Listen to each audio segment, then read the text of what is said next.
Sahana Vavatu Sahanau Bhunaktu Saha Viryam Karavavahai Tejasvinavadhitamastu ma vidvishavahai.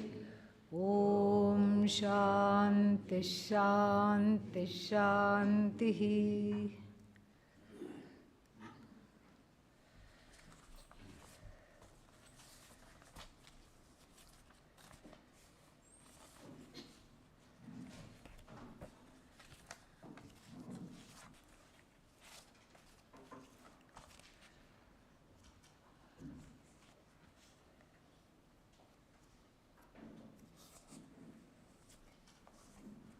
Lot of questions.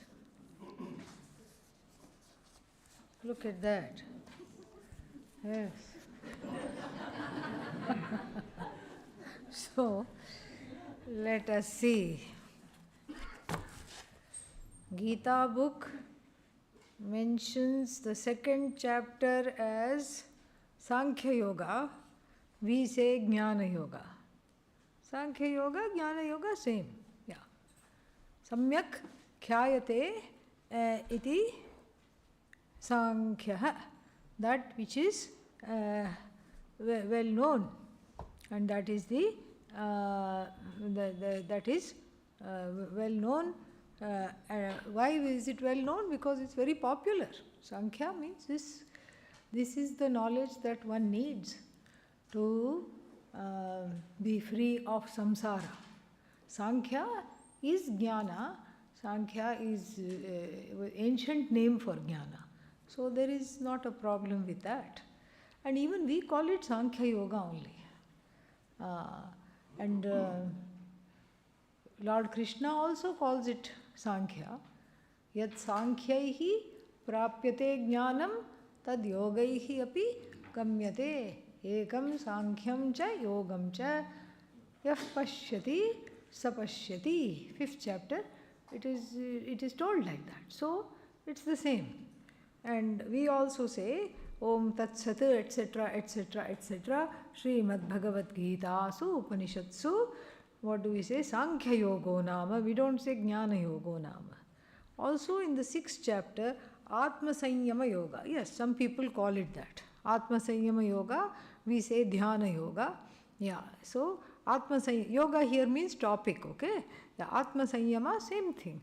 The yoga of self-discipline. Yeah. Oh, this is interesting. Hari Om. Do people wish Swaminijis on Women's Day? If so, then happy Women's Day, Swaminiji. From all of us. And to all of you also, regardless of whether you are men or women. Because it is a day for everybody. So that's all it is. Then, next one.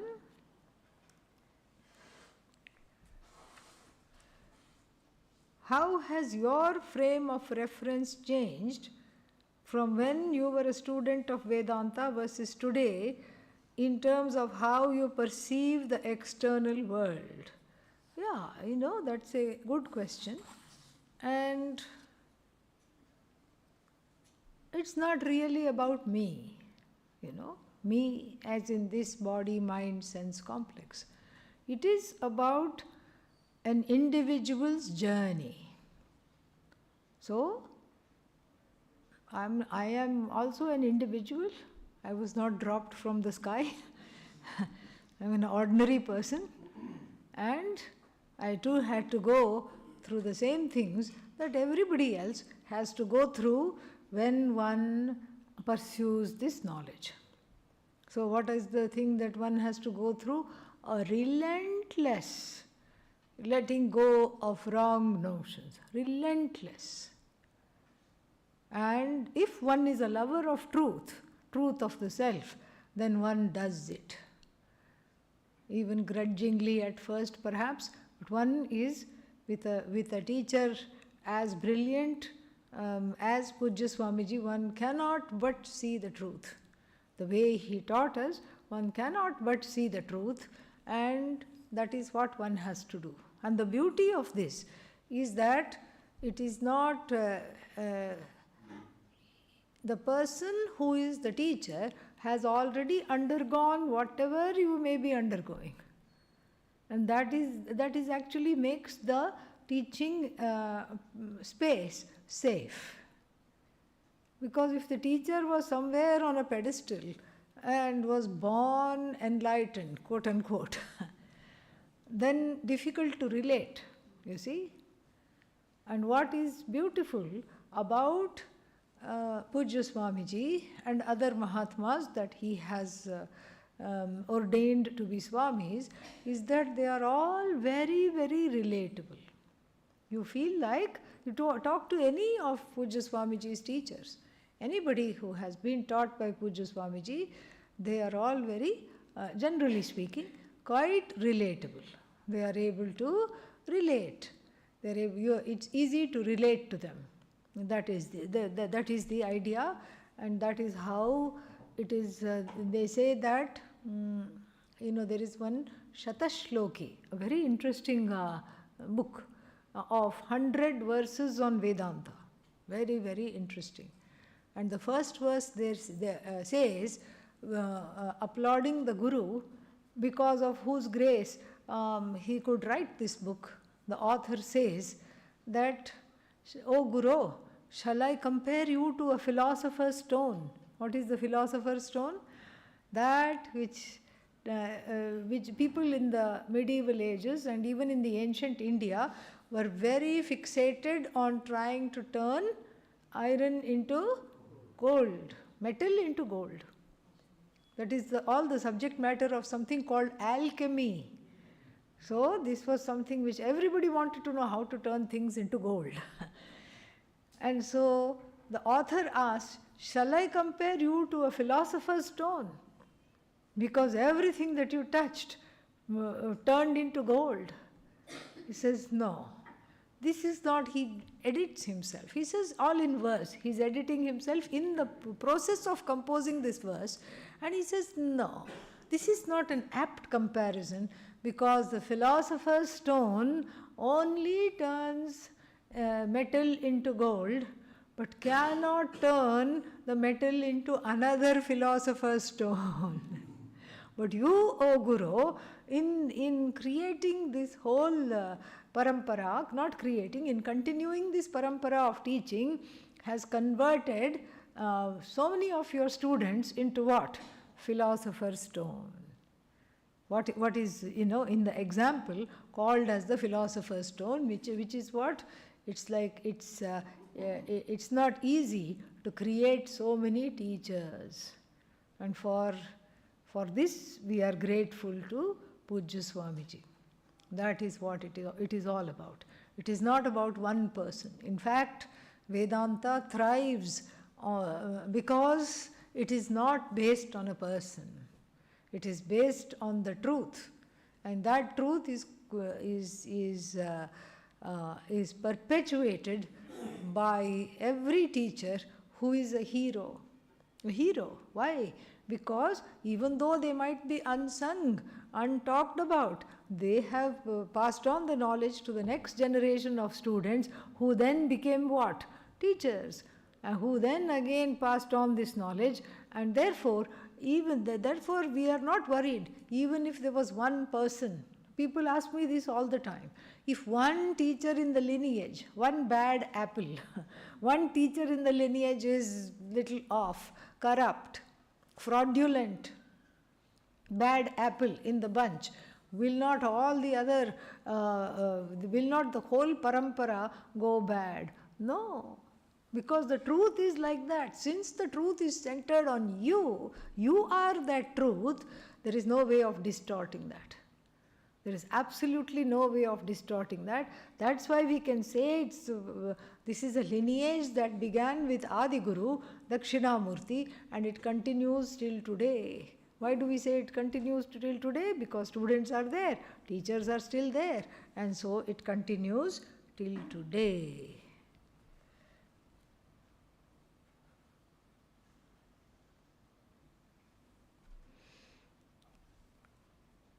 if one jiva attains moksha, okay, are you with me? Yeah.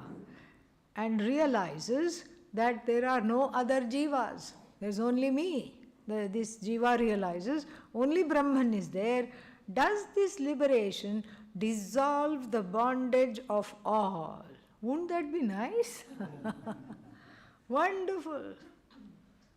We can all tell somebody, we can say, we are going to pay you to go for the next 3 months course.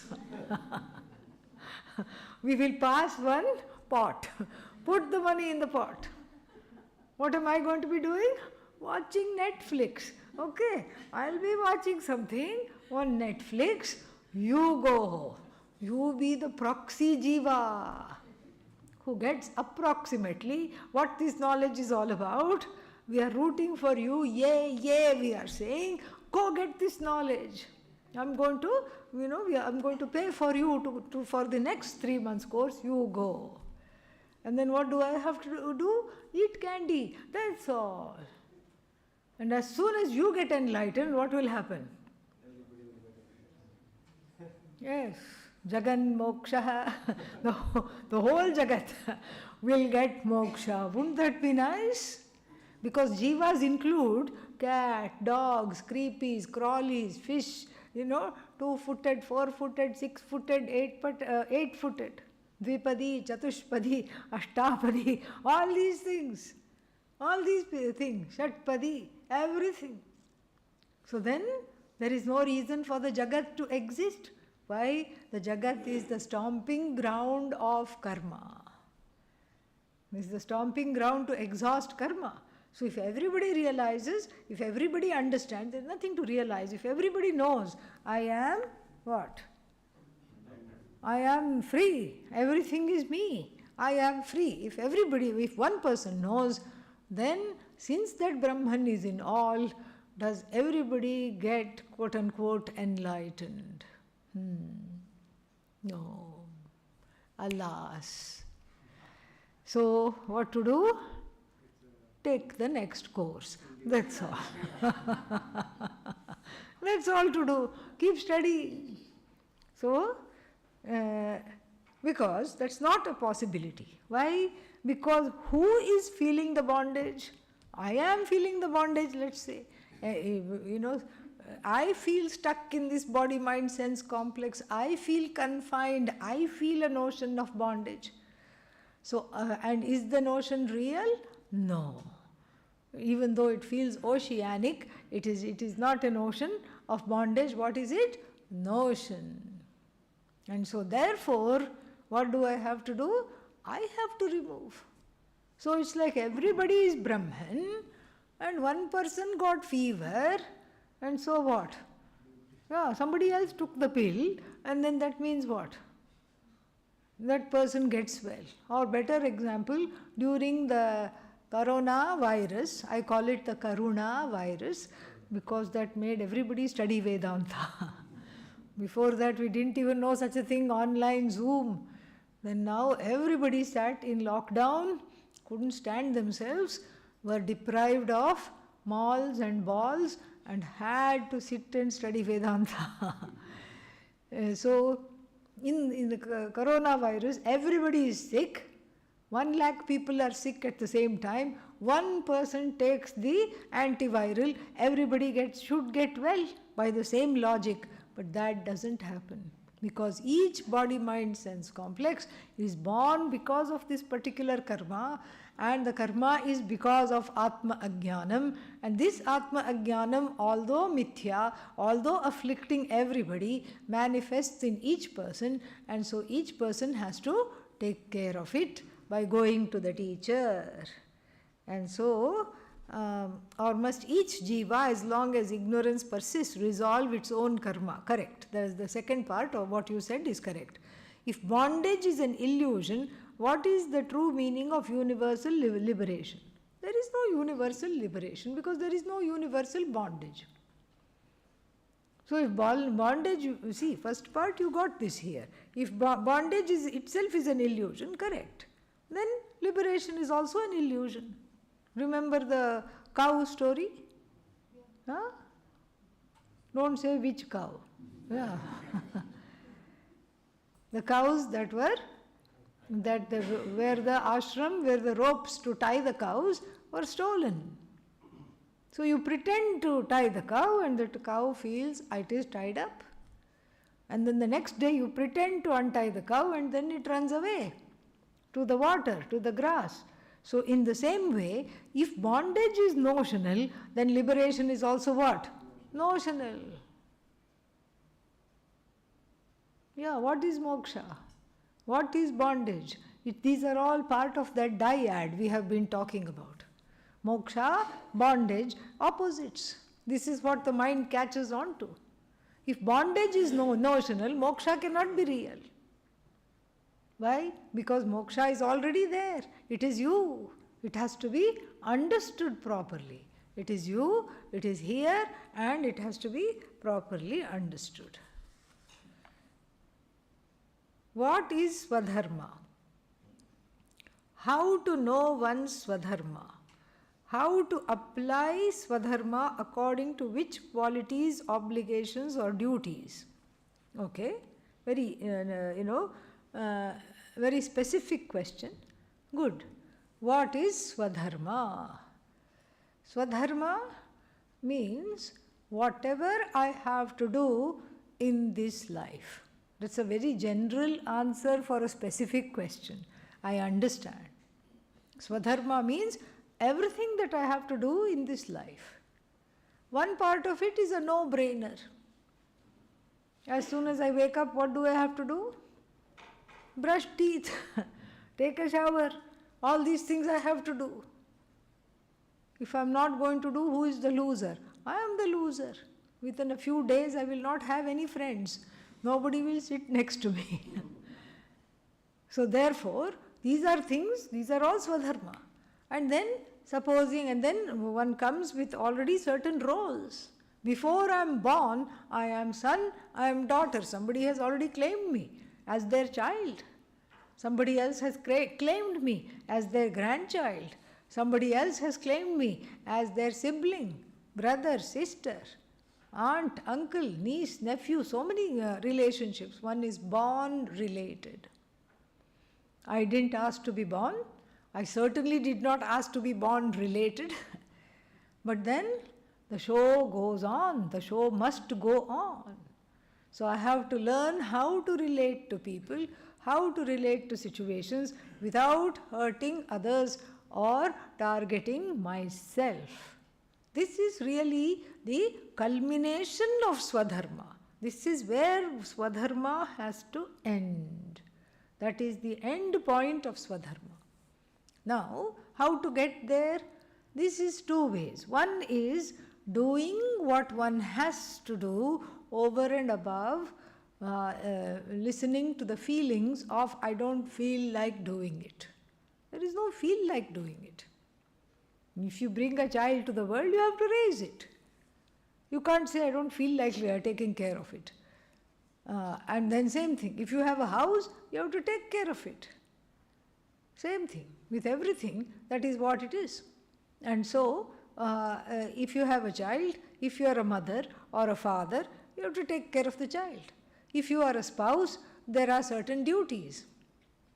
If you have, there are certain duties you have towards your parents, there are certain duties you have towards your children, there are certain duties you have towards your friends, co-workers, and all these people.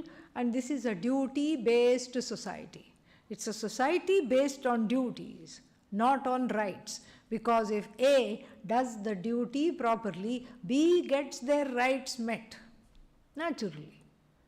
Why is it a duty-based society? Because we don't have to go to the state to enforce the rights each time. Each person is in charge of what they need to do.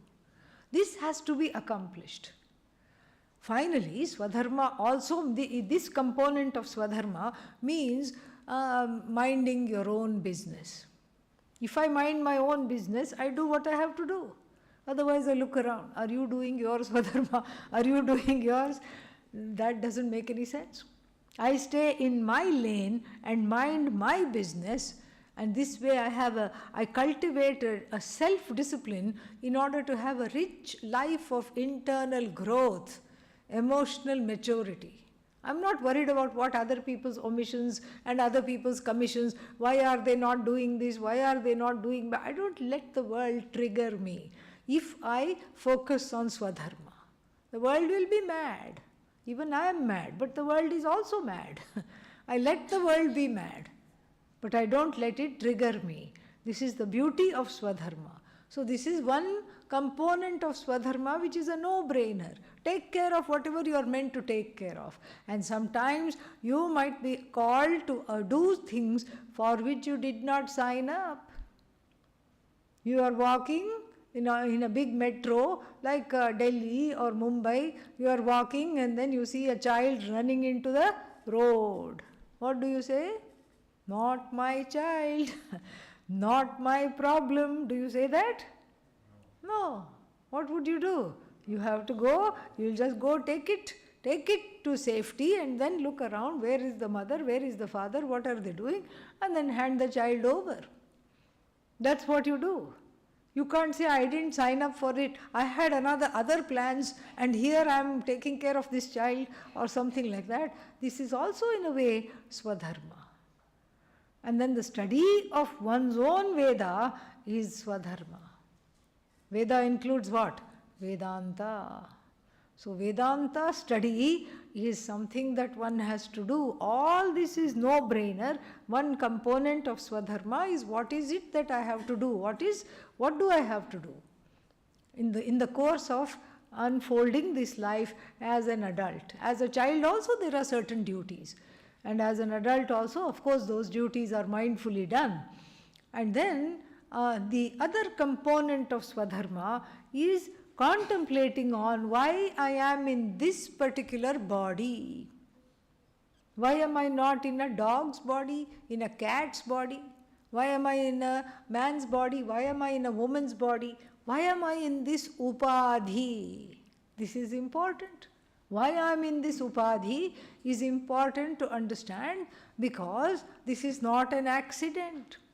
There is a purpose behind why this particular body and why this particular mind, why this particular upadhi. And then through the upadhi there is something to express, which is what? Bhagavan. In the form of this upadhi, if one allows and the extent to which one allows, some kind of a expression will be there. That is unique to you. Nobody else can do. Unique to you. And even though everybody wants to be special and discover this component, frequently one gets in one's own way. One will not allow that expression to come out. Sometimes it takes a whole lifetime to discover. For some people it's easy. Like for Mozart, he did not have to think, should I become a telephone operator or should I be a musician? It was very clear. For some people it's very clear. They are born to dance, they are born to sing, they are born to discover things, become a scientist or whatever. But for most people, that calling, which is Bhagavan's expression through this body-mind-sense complex, is not clear because of the R&D. What is R&D? Raga Dvesha. Because of strong agenda. The presence of strong agenda deters this. I want to do what I can't do. I want to do what I am not good at, and what I am good at does not interest me. So this also is a second component of Swadharma. Swadharme nidhanam shreyah, paradharmo bhayavahah. One's dharma imperfectly performed is still better than going after somebody else's dharma to perform. The Bhagavad Gita is going to say in the 17th chapter, we will see later. So this is Swadharma. Next.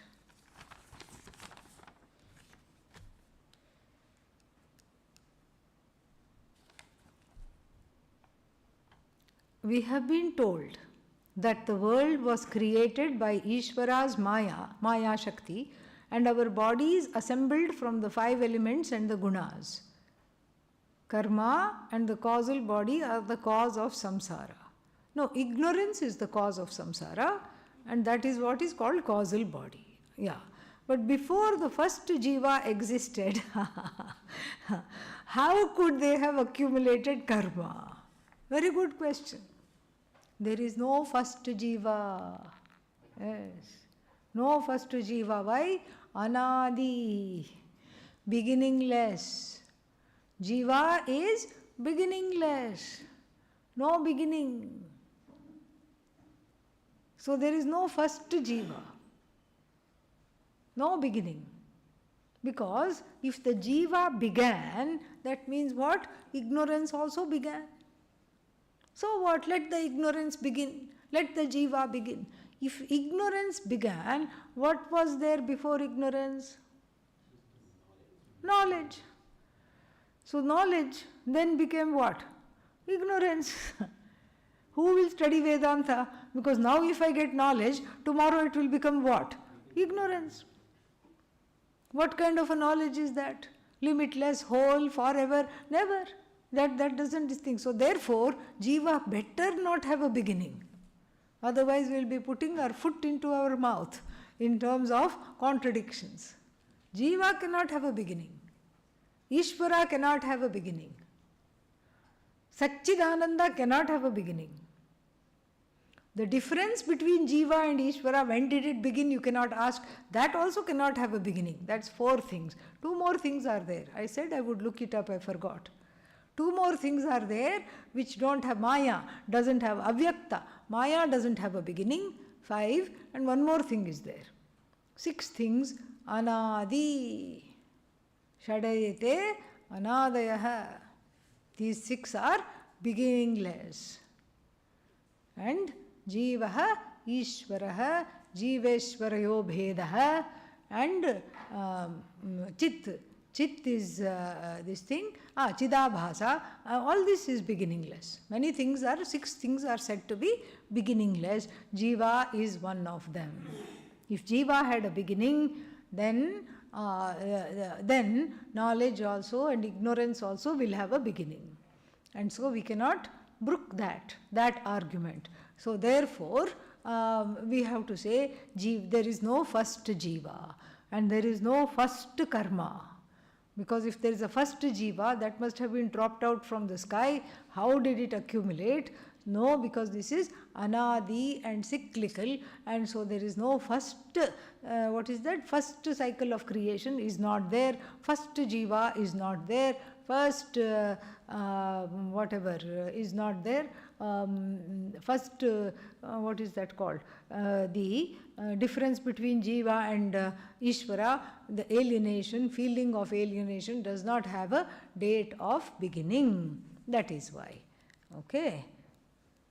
But if you have a human life, in all other lives you do not accumulate karma, but if you have a human life, and even one human life, you have enough karma for infinite number of lives. That is what the Shastra says. Then one more. We know that Brahman is the material and efficient cause of the universe. Is this at odds with evolution theory, which is a time-based process in which a single cell organism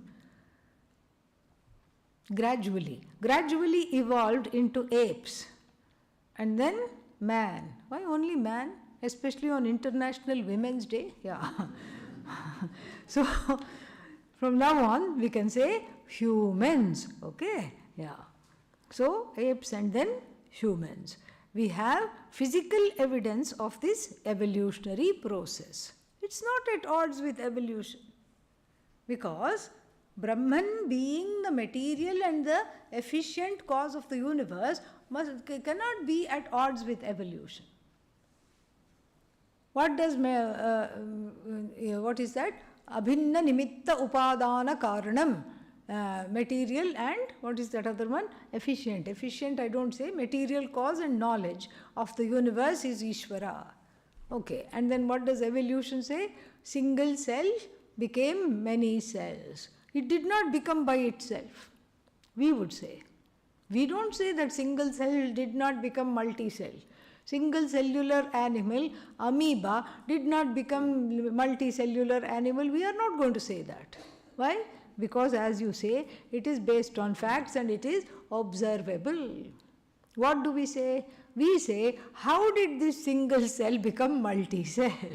This is because of Maya Shakti and Brahman, which is the knowledge of how to do this, and Maya Shakti, the actual Shakti which accomplishes this. It's not at odds at all. In fact, every religion is a red rag to a scientist. You know the meaning of red rag? Like that which you put in front of a bull. Actually, I don't think bulls see color. It's just the rag is, the red color is for the audience. It might as well be grey color, it doesn't matter. But the bull gets annoyed. You will also get annoyed if you keep going like this in front. Who will not get annoyed?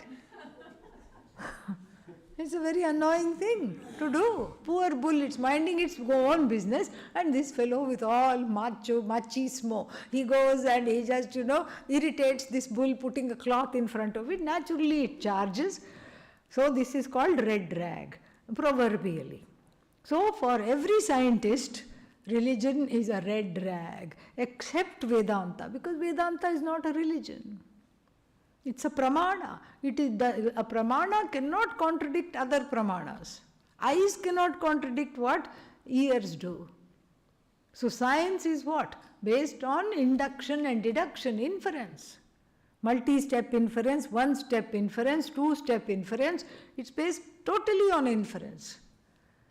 And so therefore, Vedanta, if it is a pramana, if it is true to its metal as a pramana, it cannot go against science. It will not go against science. That's why numerous scientists take to a life of Vedanta, because nothing is contradicted there. Nothing at all. So that one is also done.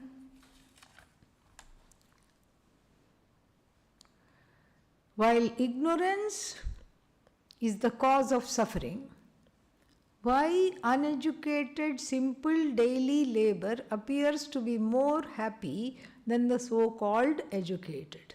This is a perception. It's a perception. Anything that is different, looks different from oneself, looks exotic, and in fact, the state that we are in, anybody else looks more happy than ourselves. This is the situation. You meet anybody on the road, and then how are you looking at them? You are looking at them through your own tears, and they look happy. So this is a standpoint. If one were to lead the life of a daily wage laborer who is constructing, so many things are there, hotels are coming up in Rishikesh, temples are coming up in Rishikesh, so many ashrams are coming up in Rishikesh, buildings are there. So if one were to haul stones, bricks, cement, just on the bare head, and then climb up a few stories to put the brick and mortar, come down, work in dangerous condition without any guarantees, without anything to, if they get hurt on the job, if they fall down while doing this, they have to be entirely at the mercy of the builder. If the builder is a sattvic person, the builder may say, okay, we don't know, and maybe they won't get any kind of compensation. So we don't know. We just assume that this is a standpoint, that people who are educated are sad and people who are uneducated therefore must be happy. It's a way of thinking. The truth is everybody is sad until they come to Vedanta. That is the truth. Even Narada, who knew so much, was sad. He came, he was so erudite, he came and said, Soham Bhagavaha Shochami Shokasya Param Tarayatu Bhavan. Please take me to the other side of sorrow. I am subject to sorrow. Everybody is subject to sorrow. This is what we have to see. Not just somebody who is leading a simple life. But the spirit of the question, I think, is that if you have a simple life, if you don't know too much, if you know too much, perhaps you become sad. If you don't know too much, perhaps you are happy because you're not aware of the state of the world. Possible. But you can't live in a bubble. Even if you don't read the news, certain things come to you. This is the age of, this is what is called information age. So simple life, yes, I can understand. Simple life means where you don't entangle and complicate your activities, your relationships. They are not always constantly burgeoning. Burgeoning means mushrooming, becoming big all the time. Then yes, there is a certain kind of a contentment.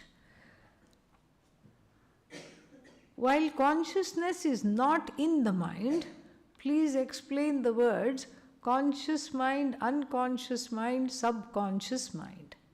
Yeah, when we say conscious mind, subconscious mind, unconscious mind, we don't mean consciousness.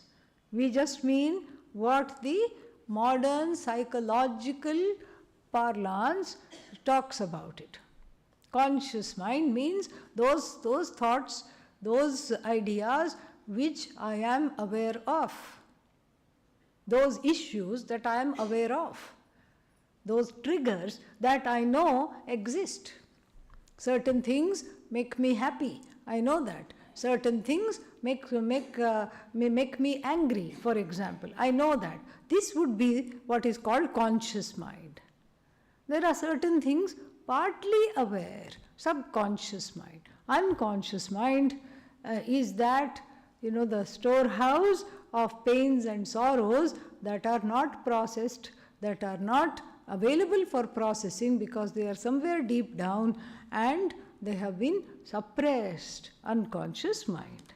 That is, it has nothing to do with what we call consciousness, by which we mean awareness. Okay? Can we compare them with the awake, sleep, dream? No. Yeah.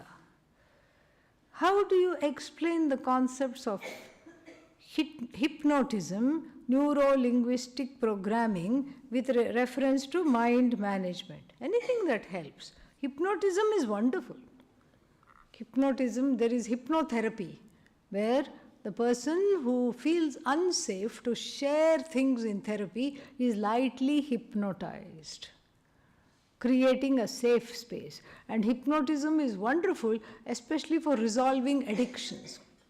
So if somebody has addiction to substances such as alcohol, cigarettes, smoking, vaping, all these things, and they want to leave that.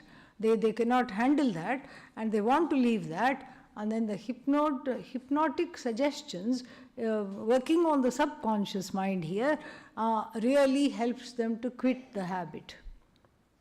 So hypnosis is wonderful. I don't know much about neuro-linguistic programming, but if it is of the same kind, that is also whatever is helpful to manage the mind, one must do.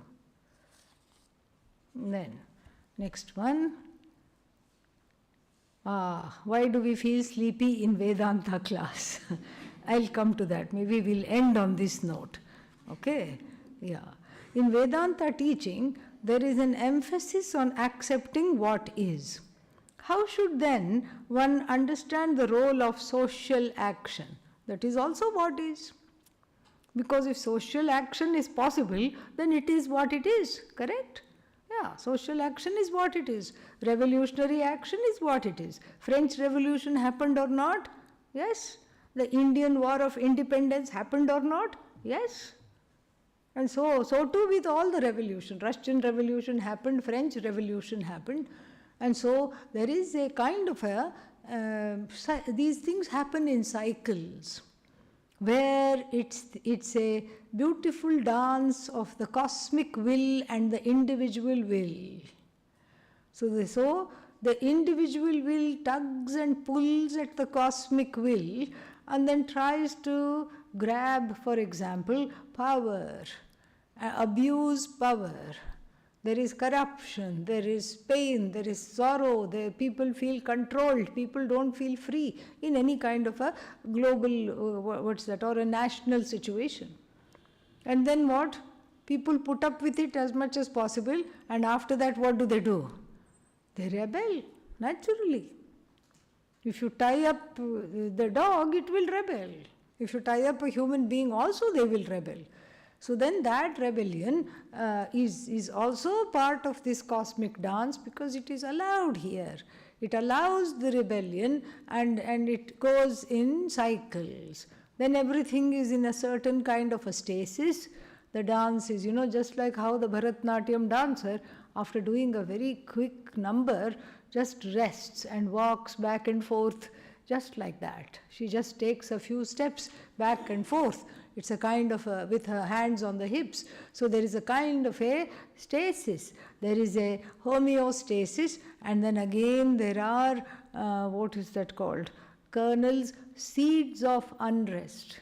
And that unrest is either snuffed out or it burgeons into a huge movement. This is all part of what is. What is includes your free will. Let's not forget that. What is means your free will is also, is or not? It is, yes. It is given. So what is what is given. Free will is also what? Given. So then is there a place for actively striving to change the world in Vedantic thought? You don't need Vedantic thought. You can change the world. Vedanta helps you understand what can be changed, and when it can be changed, and when it must not be changed, and what must never be changed. Vedanta helps you understand that. Why? Because Vedanta takes away the subjectivity and the agenda associated with, I have to have this way. I have to teach these people a lesson. I have to pull down the people who are corrupt and in power, for example. I have to do this. They may be very lofty thoughts, but the lofty thoughts are powered and fueled by what? By my own agenda, by one's own agenda to see something in a particular way. The more one has that, the less change is possible. Your own agenda, your own infrastructure comes in the way. So what does Vedanta do? Make you into an objective person by dropping off the ragadveshas, reducing the ragadveshas, managing the ragadveshas. One grows into a person who can see what can be changed, when it can be changed, what must be left alone. This is Vedanta. Okay, you don't need Vedanta to change the world, but if you have Vedanta, you will know how to go about it and what to do, what not to do. Since birth and rebirth of humans is governed by their karma phala, the human population should have been more or less constant, whatever the original count was. But the human population has been ever increasing, nearly 9 billion today. Where does it come from? Would other animal forms evolving and moving up the ladder? Yes, that's exactly what it is. Because while it's easy to count the human beings, it's not very easy to count bacteria. Okay? Yeah. So would that be possible? Yes. Since animals follow the law of nature, would they too have a karma phala credit balance positive to move up the ladder? No. They won't have a credit debit balance, but they would have been a human being at some point or the other. And there they would have the credit debit balance, and then because of that they would be a human being. We see many stories like that. The person had attracted a curse, and what was the curse? You will live like an animal, you will be like in the animal's body for so many years, and then you will be reborn as a human being. Curse means karma phala. So some karma phala is there, and then they are, so there is, we actually rejoice when there is a population increase. You know why? because that means there are more adhikari shariras, more people who are studying, who are capable of studying Vedanta. Yeah, why do you think it's only increasing in India? Yeah, more and more people are ready to study Vedanta, at least from the Upadhi angle. Whether they study or not, we don't know, but that possibility is there. Good question, very nice.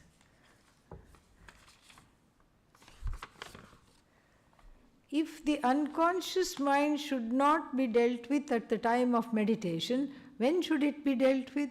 Simple, when you are not meditating. That's all. You can find a time where you are not meditating, and that's when deal with it.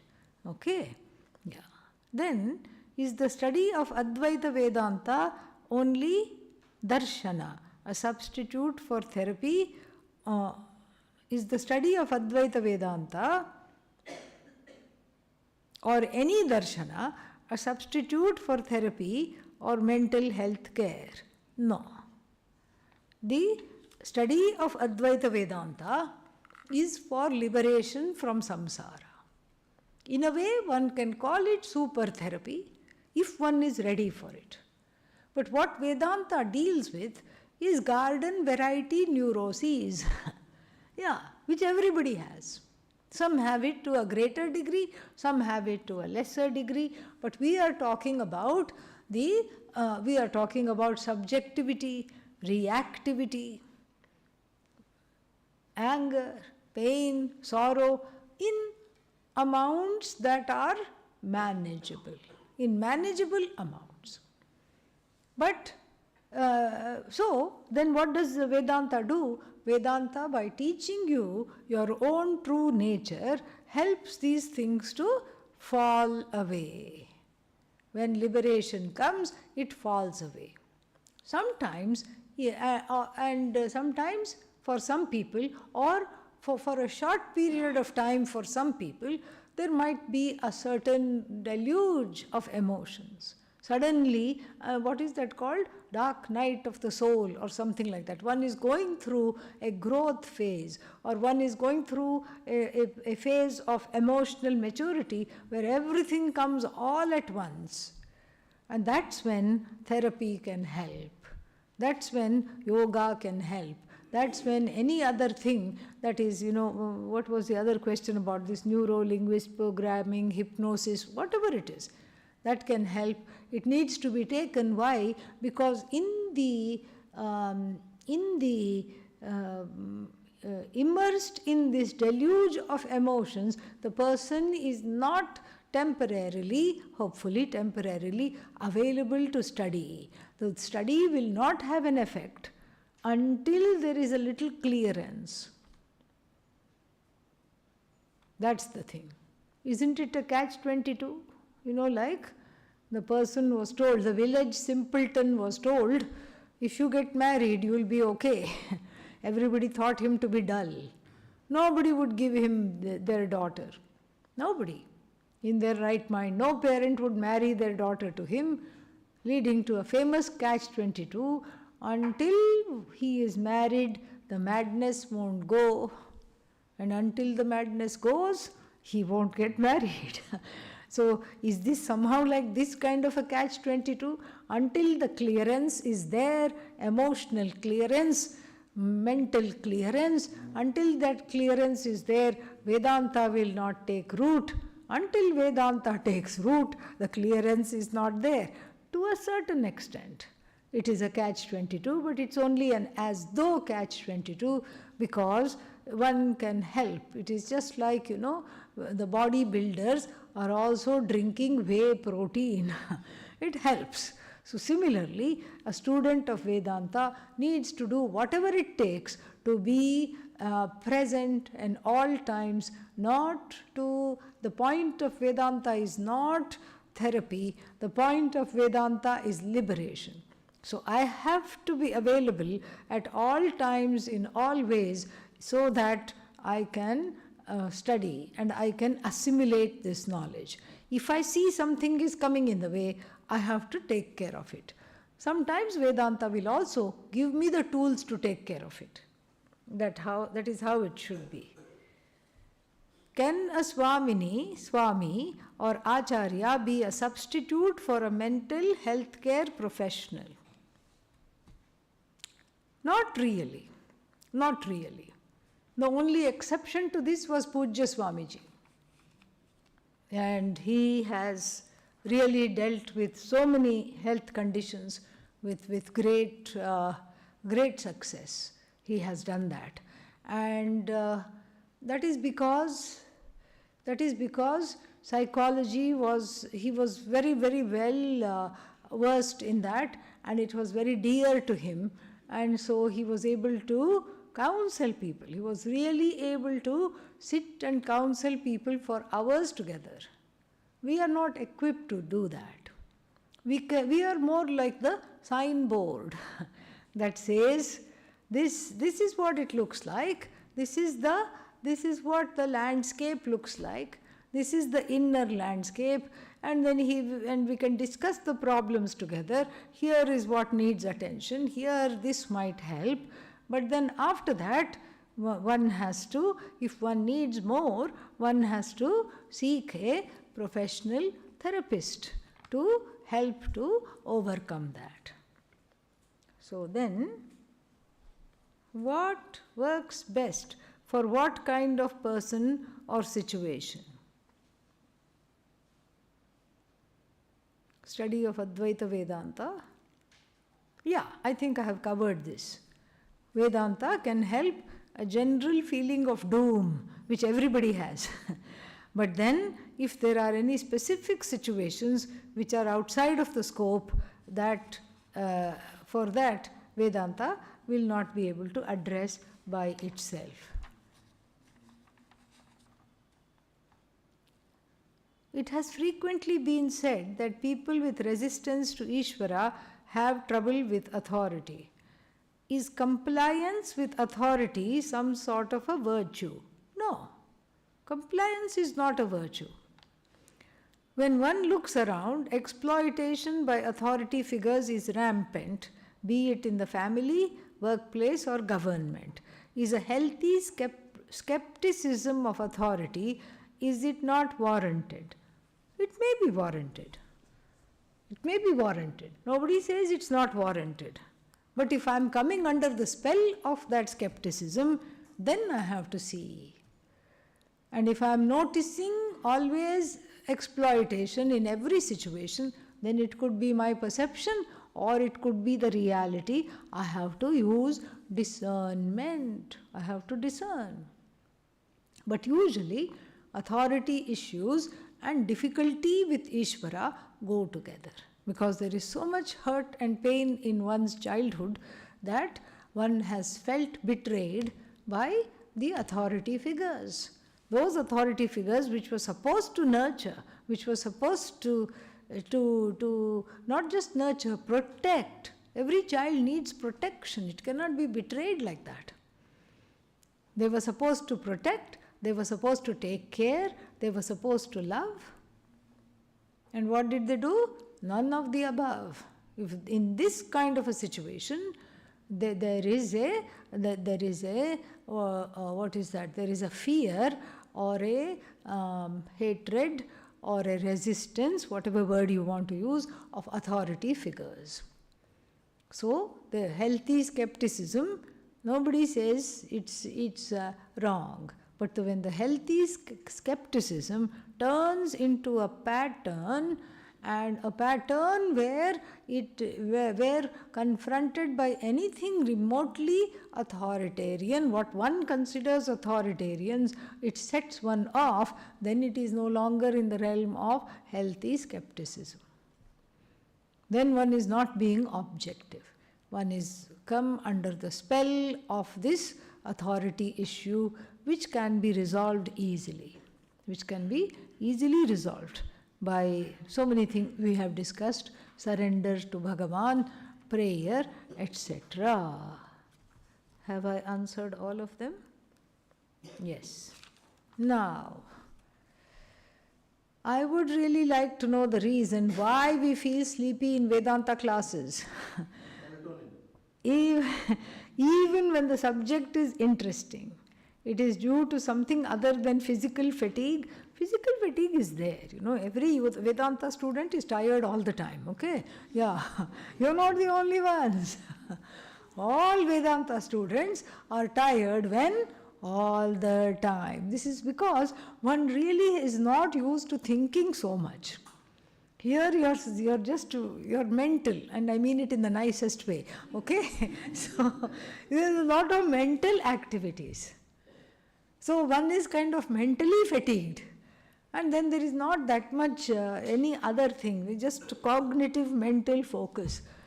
So everybody looks kind of unkempt and unfed, okay? So because of this tiredness. But this is not why the sleep comes. Sleep comes not because of anything you have done. It's not, it's not your fault at all.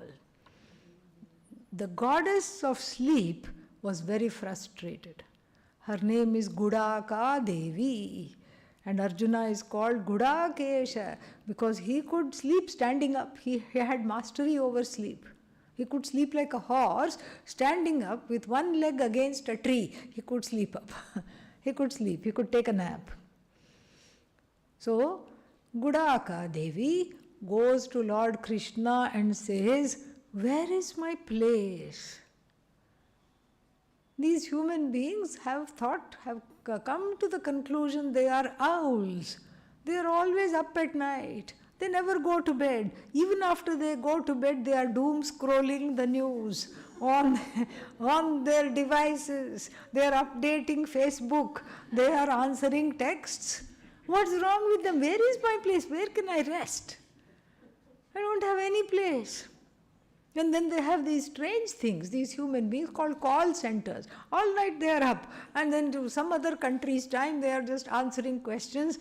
And if their name is Subramanyam, they say my name is Sam, and then they answer the calls. And this is what they are doing all the time. Where is my place? Don't I need a place? Don't I need a little empire of my own? And then Lord Krishna, always very fair and impartial, said, "You do have a point, goddess. You really do have a point. And I tell you what, we can't change these human beings. They are beyond reprieve. Know them. Tan vidhi. Know them to be beyond repair, beyond reprieve. But I tell you what, you go claim your arena of abidance wherever Vedanta is taught, wherever my stories, Harikatha is taught, stories of Rama, stories of Krishna, Ramayana and Bhagavatam. And that's why due to the blessings of Gudaka Devi, in the Vedanta class, she's just visiting all the time, and then that is why the best sleep comes. Okay, not to do with anything to do with you at all. And sleep also, one more thing, one enjoys good sleep because of fantastic prarabdha. Yes. Pujya Swamiji had another Swami friend. Very nice this story is. He had one student, only one student, who used to make tea and get him his bhiksha and give him his lunch, etc. And this student was always sleeping. And in the beginning it didn't matter because the Swami was fit. But over the years of staying in the Rishikesh and aging and facing Rishikesh winters in a small grass hut, took its toll on his body, and the Swami developed terrible arthritis. Could not even go for lunch anywhere in the Annakshetram, wherever they were calling to feed the sadhus for Bhandara, etc. He could not go, and neither could he make his own tea. His hands were all atrophied like this.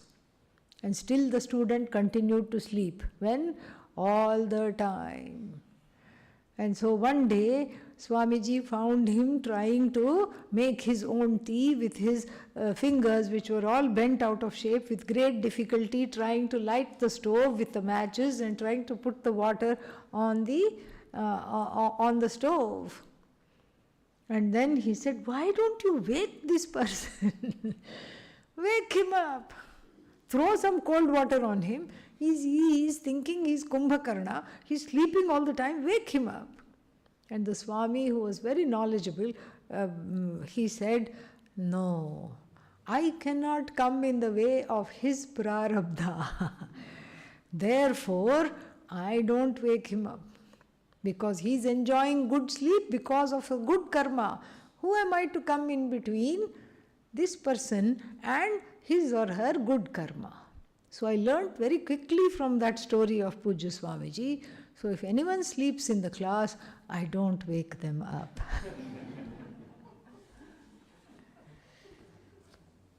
Om Purnamadav Purnamidam Purnat Purnamudachyate Purnasya Purnamadaya Purnamevavashishyate. Om Shanti Shanti Shanti. Harihi Om Shri Gurubhyo Namaha. Harihi Om.